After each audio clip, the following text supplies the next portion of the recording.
Petit tour des nouveaux lieux pas très sages tout juste ouverts dans la capitale, en l'occurrence 3 cantines pour 3 ambiances dont l'inspiration pioche hors des codes typiquement parisiens. Premier stop en plein Saint-Germain-des-Prés, aux Cloches. Rue Mazarine, une brasserie imaginée par José Lévy à la tonalité province, faussement désuète et faussement discrète.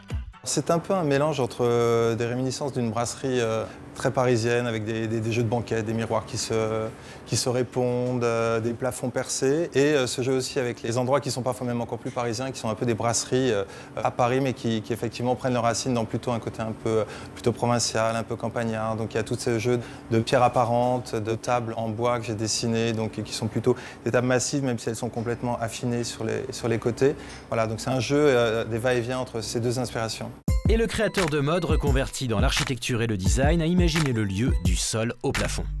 L'aire de repère, c'est ce jeu de damier très traditionnel noir et blanc qui en fait aurait complètement glissé et qui se serait liquéfié pour venir taper dans ces jeux de miroirs qu'on trouve là. Et l'or, bien sûr, pour rehausser la lumière du lieu.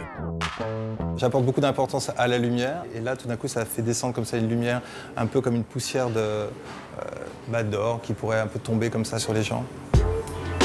Résultat, un nouveau lieu réussi pour Nouvelle Bande de Saint-Germain.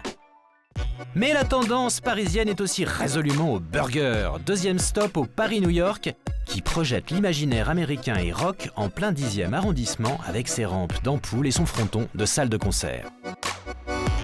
C'est plutôt focalisé sur l'aspect lumière, puisque Paris, ville des Lumières, mais aussi New York avec Broadway. Donc c'est vraiment quelque chose de très fort pour ces deux villes.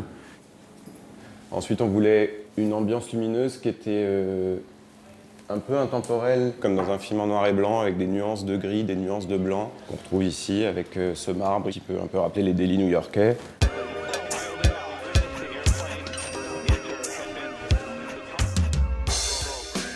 Et puis le rapport à l'acier, forcément, avec la Tour Eiffel ou avec les baies ateliers où l'acier reste très visible. Et puis on a la version un peu US du métal et qui est lui plus travaillé avec par exemple les Airstream américains habillés, carrossés avec des rivets. Donc voilà, donc il y avait ce parallèle-là qu'on a essayé de mettre en œuvre ici. Enfin, une troisième injection d'exotisme, cette fois 100% hongkongaise, cette fois dans le quartier le plus ennuyant de Paris, oui, les Champs-Élysées, cette fois signé Philippe Starck, un décor grouillant à la Blade Runner.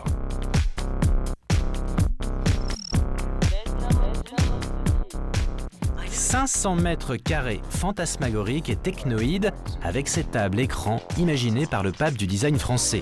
Le tout enveloppé par une fresque de David Rochlin, du Starck très cinématographique entre Wong Kar-wai, Tim Burton et Starck lui-même, sauf qu'il n'était malheureusement pas là pour nous en parler. Dommage.